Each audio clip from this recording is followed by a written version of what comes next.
Ricardo? ¿Qué tal? ¿Cómo están? Bien, bien, muy bien. ¿Y vos? ¿Cómo están? Digo en plural porque hay mucha gente trabajando. Sí, hay mucha gente aunque no se vea, esta. Ricardo, bueno, como te habíamos anticipado, esta entrevista es para la investigación sobre construcción de la memoria colectiva del arte y la cultura en Río Cuarto, en el periodo que va desde 1983 y ha entrado el siglo XXI. Como vos has sido y sos aún un protagonista del quehacer cultural y artístico de la ciudad, has pasado también por muchas décadas, por muchos gobiernos, muchos momentos de la cultura donde fue más floreciente, otras veces menos, con algunas dificultades en las distintas disciplinas artísticas. La primera pregunta en general, ¿cómo fue el advenimiento de la democracia? ¿Cómo lo viviste vos? Yo no sé si en esa época ya trabajabas en el diario Puntal y estabas dedicado al periodismo cultural. ¿Cómo se vivió? ¿Se notó esa transición, esa mudanza desde el régimen de la dictadura a una libertad, por así decirlo, expresiva? En general yo diría que sí, que se notó y fuertemente. ¿Por qué digo en general como para hacer alguna excepción? Me parece que en el segmento en el que ese quiebre se expresó con menos fuerza, curiosamente fue en el segmento teatral, porque en la parte previa había habido un movimiento con una determinada línea de trabajo, pero un movimiento teatral en el que se habían generado, además de elencos oficiales, una gran secuencia de público que seguía las actividades. Eso de pronto desapareció o en todo caso se transformó en una cosa diferente y ahí se sintió un poco un quiebre, ¿no? Se sintió un poco un quiebre que con el tiempo se fue profundizando en cuanto a esa costumbre del público de asistir al hecho teatral. Pero en lo demás y fundamentalmente la música, la diferencia fue abismal. La euforia que todos vivíamos, bueno, digo todos, tendría que decir acaso buena parte de la sociedad, vivía por el advenimiento de la democracia, por salir de esa pesadumbre y de ese horror en el que habíamos vivido, se manifestó claramente en la música y también en otras expresiones. Especialmente en la música empezaron a emerger una serie de grupos que de alguna manera habían estado latentes, trabajando en ese encierro que nos imponía a todos lo que estábamos viviendo, y bueno, en ese sentido fue muy grande la diferencia. Empezaron a aparecer grupos muy destacados que incluso tuvieron figuración fuera de los escenarios locales, pero no solo por el hecho de que había una apertura de espacios, sino porque había evidentemente una manifestación de calidad en muchos de esos grupos que hizo que la gente pusiera atención en ellos y los siguiera, y hubo verdaderamente momentos de gran euforia en cuanto a la receptividad que se conseguía para esos elencos musicales, fundamentalmente musicales. ¿Eran locales o también pasaba? Porque bueno, Río Cuarto ha sido un centro de recepción, por así decirlo, de muchos grupos a nivel nacional. ¿Eso se daba, ese movimiento, se daba de una manera más o menos armónica, proporcional entre lo local y lo nacional? ¿O? Sí, pues ese fue el principal elemento distintivo con respecto al periodo anterior. Y yo lo ejemplificaría con nombres en dos cosas que sucedieron en el estadio de Central Argentino, que solía ser epicentro de muchas de las realizaciones musicales en ese tiempo.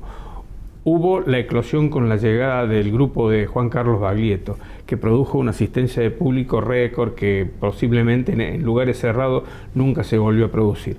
Pero no mucho tiempo después, el grupo Juntos hizo también un recital allí y juntó una cantidad de personas impresionante. Y esos dos ejemplos podrían extrapolarse a otros espacios. Empezaba a venir mucha gente de afuera y esas nuevas expresiones que se estaban dando a conocer, pero también aquí había cosas nuevas muy interesantes. Y en el caso de, porque bueno, en el caso de la música y el teatro tienen una visibilidad que va de suyo, ¿no es cierto?, que tienen que ver con el tipo, con lo escénico y con un público masivo. ¿Te animarías a decirme, porque es menos visible por esa razón en la literatura y mucho menos transparente aún me parece que puede ser en las artes plásticas? Yo creo que en los dos casos, bueno, en algún sentido vos fuiste protagonista de del surgimiento de nuevos nombres en materia literaria, con algunos proyectos como Caja Negra, al que hacíamos alusión. Yo no tengo presente exactamente en qué año fue, sí, pero sé que se potenció en ese momento y la aparición de gente que escribía poesía y que no se manifestaba públicamente precisamente por lo que escribía poesía para adentro. La poesía siempre tiene un costado de introspección, ¿no? Pero bueno, empezó a darse a conocer ese poeta, ese narrador, empezó a darse a conocer. Y también, si bien es cierto que allí se produce más o menos en el tiempo, en las artes plásticas, un quiebre generacional, porque antes los que ocupaban el centro de la escena eran nombres consagrados que venían arrastrando su, digamos, fama dentro del ámbito en el tiempo. Pero allí empezaron a manifestarse Longin y Giorgi, fotógrafos nuevos, es decir, gente que venía a mostrar, a lo mejor estaba trabajando, pero no se lo conocía tan fuertemente, y que ellos sí irrumpieron en la escena, y allí se produjo un corte bastante notable, no solo en los modos de trabajo, en las técnicas y también en las temáticas. Dejó de haber un registro tan realista y se empezó a trabajar otro sentido de la representación en las artes plásticas. Las artes plásticas. Con respecto a la literatura me voy a detener un poquito ahí, porque vos además en aquella época también sos autor, escribías, me acuerdo que estaban en un grupo que ahora no voy a recordar el nombre, de narradores. Digamos, estos grupos, algunos constituidos a partir de la idea de un taller creativo, ¿tenían alguna incidencia en la escena local en términos de la cantidad de gente que iba a escuchar las presentaciones de libros, los recitales de poesía? ¿Empezó a haber más? ¿También eso se notó o fue como más lento el proceso? Fue más lento porque en sí mismo la literatura, por eso que decimos que es un arte que se ejecuta en soledad, y también no hay la costumbre de que eso se traspole a lo público. Los procesos son más lentos, pero yo creo que sí, que empezó a haber otro público. Bueno, no solo para las manifestaciones estrictas de la presentación de libros, que se potenció y que por suerte en el tiempo sigue siendo interesante, y en este momento yo siento que en Río Cuarto hay un desarrollo que, entre otras cosas, por lo que se desarrolla en la universidad y en alguna editorial independiente, que marca una diferencia con un tiempo atrás, cuando precisamente en ese tiempo en que el advenimiento de la democracia permitió expresarse, casi todo surgía a partir de esfuerzos propios. No había nadie que, digamos, encauzara esa voluntad de publicar, por ejemplo, de dar a conocer lo que uno hacía. Ahora estamos un poco mejor en ese sentido. Claro. En ese sentido, ¿cuál ha sido el rol de las gestiones públicas y de las gestiones privadas? Empezaron a abrirse algunos espacios privados, porque vemos que por todas las otras entrevistas que hemos hecho, que se avanzó mucho en lo estatal, lo público, ¿no? Como que se impregnó de ese espíritu de libertad, de apertura. ¿Pasaba lo mismo en lo privado, en las iniciativas de algunos grupos? Relativamente, me parece. No, desde luego, muy lejos de la misma fuerza que imprimió lo público, tal vez por el espíritu de época. No olvidemos que lo público estaba tan cercenado, tan constreñido en el tiempo de la dictadura, que era explicable que se expandiera a partir de ese momento. Entonces, yo creo que incluso todavía no hay en lo privado un impulso que no sea la perspectiva del negocio. Claro. Hay muy pocas expresiones, ¿no?, que hagan eso por la pasión de la cultura, digamos, en términos un poco rimbombantes. ¿Se podría destacar como espacio y como lugar que de alguna manera inició una apertura en ese sentido, el área cultural de Fundadic en aquella época? Yo pienso que es necesario subrayarlo. Es cierto que, aunque en una medida lateral me corresponde a las generales de la ley, pero yo creo que no señalar y no subrayar lo que produjo Fundadic en aquel entonces sería un olvido imperdonable. Yo creo que eso fue muy, muy potente, pero no solo porque vinieron figuras, porque vino Borges o porque vino Jorge Asís, que en ese momento era un escritor de nota, o porque vino, no me sale el nombre ahora, el escritor uruguayo Eduardo Galeano, sino porque además impulsaba precisamente, por ejemplo, certámenes, que permitía a los jóvenes escritores, yo creo que ha participado activamente y creo que ha ganado premios allí, impulsaba eso, e impulsaba también charlas de intercambio, y eso fue un impulso que yo creo que se transmitió un poco a otros lugares y generó como una especie de transmisión, como para que otros espacios pequeños, tal vez no tan instituidos como hay algunos ahora, fueran dando, pero nunca con la fuerza de lo público. Yo creo que ahí hay una cuestión que tiene que ver con la sociedad de Río Cuarto. La sociedad de Río Cuarto tiene una idea muy particular del consumo cultural y procede como tal. A las cosas que no son conocidas en la esfera televisiva o en el gran escaparate, no se consume tanto. Pero no solo no se consume como opción propia, sino que tampoco se impulsa aquellas otras cosas que, aunque no nos interesarían, pueden formar parte de nuestro desarrollo cultural si lo apoyamos desde lo privado. Hay muy poca permeabilidad en ese sentido aquí. Ricardo, vos has sido un generador, ¿no? No solo de la difusión de la cultura, sino de la producción artística, ¿no? Por el tipo de programas, tu desempeño dentro de los medios, no solamente en el diario, sino también en la televisión. ¿Tuviste la libertad suficiente? ¿Cómo es el rol de un periodista que es referente en todo lo que tiene que ver con la cultura y el arte de la ciudad? ¿Qué espacio tiene para promover lo cultural? Para superar el modelo difusionista, ¿no?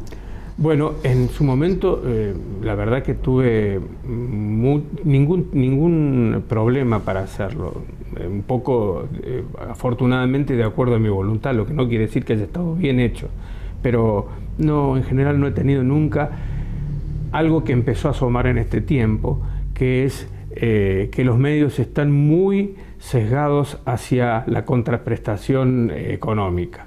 Es decir, que aquello que no le permite tomar recursos económicos no tiene el espacio que, a mi juicio, debería tener, precisamente porque los medios, si bien son empresas privadas en general, como se asientan en una comunidad, tienen en algún sentido una obligación para darlo a conocer, para potenciarlo. Yo, la verdad que mientras estuve trabajando no tuve ningún problema, al contrario, estas cosas que vos decís que he podido hacer, porque siempre me pareció que dar la voz a los artistas era lo más importante que como actividad periodística me correspondía. Lo he podido hacer porque he tenido el apoyo en general, algo que siento que ahora está achicándose bastante. Como docente de Ciencias de la Comunicación, también en la formación universitaria, ¿a qué atribuirías que no aparezcan periodistas que tengan esta ansiedad por dedicarse a temas que tengan que ver con la cultura y con el arte, ¿no? Chochi Cardarelli decía el día de la presentación de tu libro que cuando desapareciste vos, desapareció como la referencia, la verdad, ¿no? En ese sentido, ella contaba que esperaban, después de hacer la obra de teatro, que apareciera el otro día, que después de las 12 de la noche, el diario, para ver la crítica que vos habías escrito. Primero, ¿a qué atribuís esa falta de nuevos profesionales, de gente joven que se dedique a esto del arte y la cultura? Y en segundo lugar, si vos sentiste esa libertad de poder, a pesar de que las obras a lo mejor lo traía un determinado gobierno o alguien que vos conocías, sentir la libertad de poder hacer ese análisis crítico de la manera que vos querías o pensabas. Afortunadamente, absolutamente sí. Eso es una cosa que, visto a la distancia y en el presente, puede resultar milagrosa. ¿Por qué sucedió eso? La verdad que no lo sé, pero nunca estuve condicionado por esto que aparece ahora como un condicionante, que es esta cuestión la circulación del dinero como sostén de la difusión y seguramente de la posterior opinión. Tal vez porque el medio es más chico y no sucede lo que sucede en las grandes ciudades, donde hay programaciones mucho más extendidas, no solo por la cantidad, sino también por el tiempo en el que se desarrolla, y ahí el condicionante publicitario suele ser muy grande. Yo, por suerte, aquí, en los tiempos en que me tocó trabajar, no lo he tenido. Por eso te digo que he podido hacer muchas de esas cosas, ¿no? Digamos, con las falencias que seguramente se han manifestado a lo largo de tanto tiempo, he podido disfrutar no solo del encuentro con lo artístico, sino también con la reproducción de una opinión que no es más que eso, es una especie de apertura de diálogo para pensar lo que se ha visto, lo que se ha expuesto. La verdad que no he tenido ningún inconveniente. Y en cuanto a lo primero que me preguntabas, que es, sospecho dos cosas, sospecho nada más. La primera es que hay una especie de secundarización de lo que es una idea de que el área de cultura en los medios es secundaria. Bueno, esa sospecha tiene alguna razón de ser, ¿no? Está el viejo chiste de Lelutier que decía que se iba a incorporar a la grilla del canal un programa sobre el arte y la cultura en el horario competitivo de las 4 de la mañana. Bueno, eso también existe un poco, y sigue existiendo, y creo que ahora con más fuerza. Pero yo creo que por ahí viene alguna cosa. Después está el hecho de que da la sensación de que trabajar en estas áreas es menos comprometido, es menos comprometerse, digamos. Y si yo doy mi opinión sobre lo político, me comprometo más que si trabajo sobre el hecho cultural.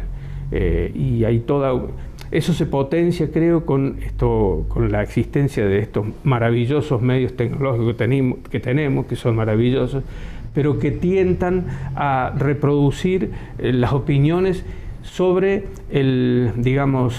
la cumbre de la información, que la cumbre es siempre la circulación de las cosas que interesan a mayor cantidad de gente en la sociedad. Aquellas que están por debajo circula menos la controversia, la opinión, incluso en las redes, ¿no? Y la otra cosa es porque me parece que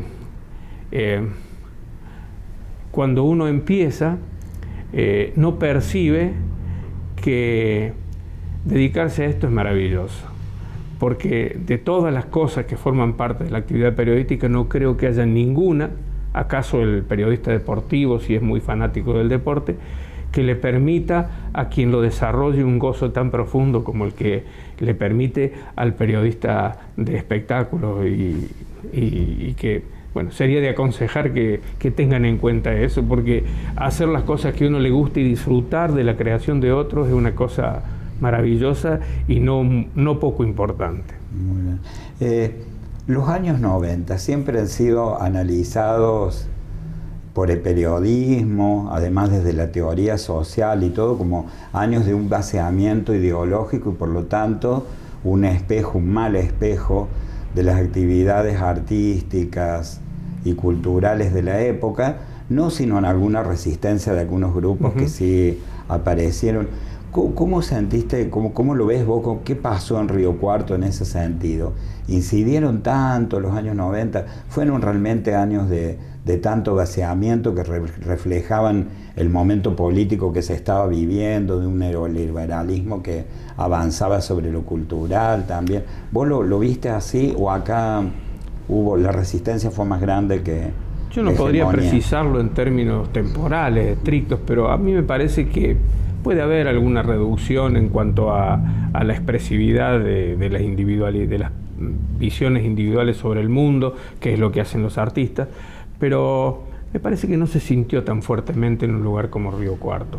Probablemente en las grandes ciudades, en lugares centrales, eso haya incidido más fuertemente. Acá me parece que no se sintió, por cierto, aquel descenso que yo marcaba desde en algunas prácticas que se manifestó en el comienzo de la democracia, siguió licuándose de a poquito, pero me da la sensación que tiene que ver con otras cuestiones que no con lo ideológico, digamos, con cuestiones de posibilidades económicas, de cambio de costumbres. Hay ahí, en la década del 90, un cambio de costumbres muy fuerte. Inclusive tiene que ver con el discurso que bajaba desde el poder, ¿no? Un cambio de costumbres que se reflejó no tanto en la producción artística como en la receptividad de esa producción artística. Pero no fue, me parece, tan intenso, ¿no? Claro. Siguiendo en esta línea, hay políticas públicas distintas en cada década, ¿no? Y a veces cada 4, 5 años. ¿Repercutió esto en las estéticas, en el tipo de producciones? Porque hay veces que se establece una relación directa entre la disponibilidad económica para llevar adelante algunos proyectos y otras veces como que esa innecesaria relación, que lo mismo en muchos lugares los grupos artísticos pudieron producir, expresar lo que querían hacer. Hubo una época como de florecimiento, por así decirlo, del arte y la cultura, donde las cosas se podían hacer porque las condiciones eran más o menos ideales. Bueno, como vos decís, lo económico tiene mucho que ver, en especial si, como apuntamos al comienzo, hay una fuerte dependencia de las políticas públicas, es decir, y cuando hay más dinero se pueden hacer más cosas. Cosa que es relativa en términos artísticos, porque si una cosa caracteriza a los artistas, fundamentalmente aquellos no dependen de los grandes apoyos tecnológicos, es que siguen produciendo sus cosas independientemente del dinero que circule y del que puedan disponer. Sí es posible que eso se haya manifestado en cuanto a que digamos, no aparecieran todos los espacios que uno imaginaba que podían aparecer cuando se dio aquella efervescencia. Pero yo tengo para mí que si hay en algún área, yo no conozco mucho de las otras áreas del ámbito público, quiero decir, de economía, pero si hay un área donde se mantuvo una cierta tendencia a impulsar las cosas, porque coincidió con gente que no solo tenía ideas fecundas, sino que trabajaba, que honraba el lugar que ocupaba. Estoy hablando de Jorge Ramallo y estoy hablando actualmente de la administración actual, que no solo cada uno tiene sus ideas, por supuesto, no todos pensamos acerca incluso de la gestión pública de la misma manera, pero con las particularidades de cada caso, tanto en este caso con la gente que está en la gestión actual, como en ese caso en el que yo señalaba, y también en una continuidad intermedia, ha habido, digamos, una gran predisposición el gran problema que sucede es que los dineros públicos no alcanzan para todos. Y cuando todo depende, o el gran desarrollo depende del dinero público, siempre hay alguien que por alguna razón va a quedar disconforme o porque quedó afuera. Por eso digo que aquí yo siento que lo que se extraña, se necesitaría, pero no sucede, es la participación activa del sector privado, más allá de hacer su propio proyecto, que tienen todo su derecho de hacerlo con perspectiva economicista. El sentido del aporte a la cultura ciudadana es muy restringido en lo privado. Se encuentra a cuentagotas y entonces todo depende del dinero público. Y los dineros públicos son lo que son. Finitos. Claro, son lo que son, y además como generar volumen en los dineros públicos depende del aporte de lo privado, y los aportes de lo privado son pocos y siempre tienden a decir no me saquen esto, no me saquen lo otro. Nos encontramos con la dificultad, pero yo creo que se sobrelleva bastante bien. siempre uno dice, tendría que haber más cosas, hay espacios que quedan al margen y que sería bueno que se potenciaran. Hay algunas cosas que me parece que habría que hacer en términos impositivos para no igualar las prácticas con criterio económico con estas que son que deben enmarcarse dentro del desarrollo cultural, qué sé yo, a las pocas salas que hay, cobrarles menos impuestos o cobrarles impuestos de otra manera, facilitarles un poco la tarea. Pero en general, a mí me parece que, porque además mantener los espacios públicos es muy oneroso. Entonces, el tema es que, claro, el que queda fuera de esos apoyos o de conseguir alguna línea que lo acerque a los dineros públicos, siempre tiene una insatisfacción que es lógica, porque bueno, todos los artistas hacen su producción porque la sienten significativa. ¿Por qué no entonces la mía, no? Eso es un asunto que es difícil de zanjar, muy difícil.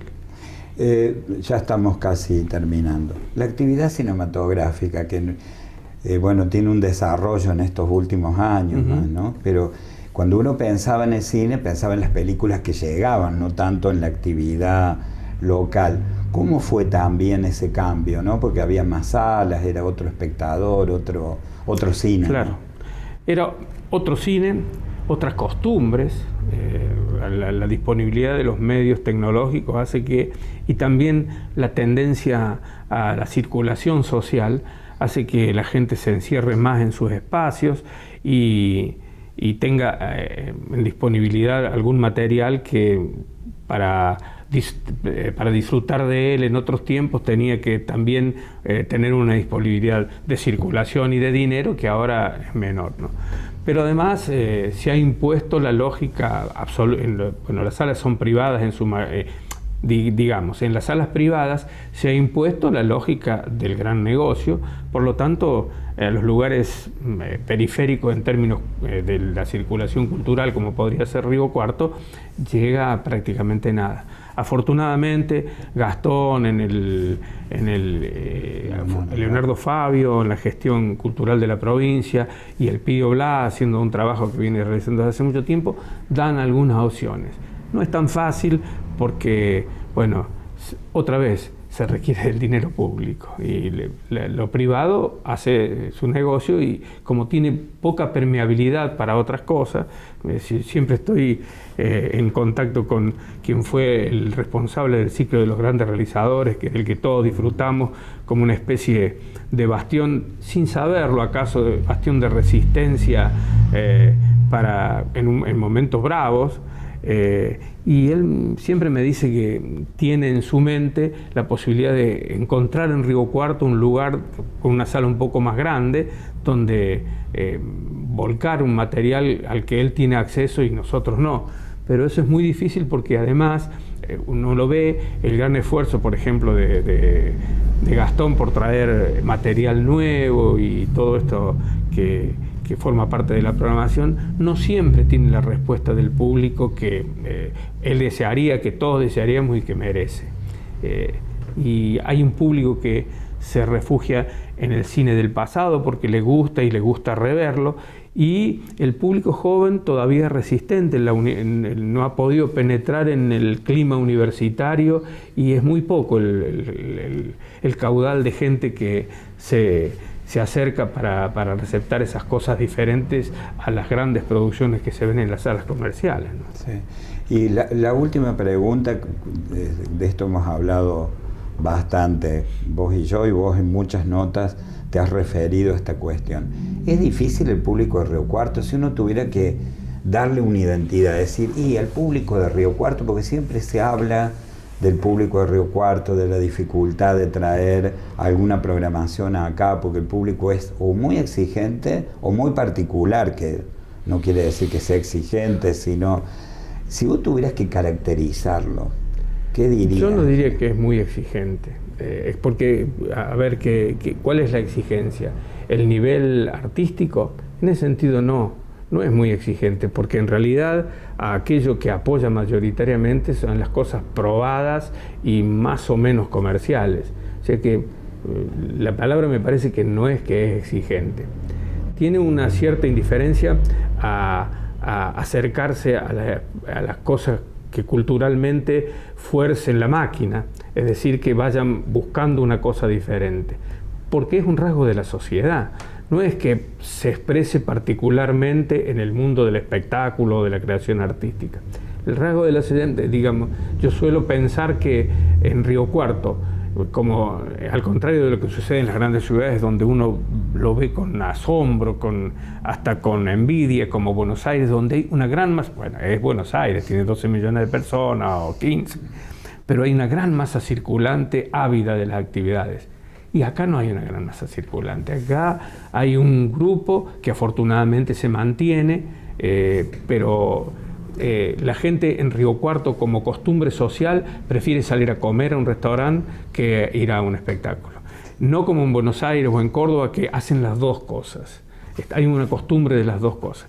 Y eso inevitablemente se repercute en la creación de los artistas, porque uno anhela público para todo, aún en las cosas más individuales como la escritura, anhela público, anhela que vayan a leer lo que escribe. Y bueno, eso acá hay poco interés, porque la sociedad en general está poco interesada en esas cosas. Y por eso también es que, como decía antes, vuelca casi nada de dinero, porque le parece que es un gasto innecesario, que, bueno, es cierto, yo con mi plata hago lo que quiero y a mí me gusta tal cosa, y digamos que es una tendencia de la sociedad que se expresa, pero no porque sea exigente, más bien es porque es indiferente a la creación artística en general, ¿no? Muy bien. Muchas gracias, Ricardo. Gracias.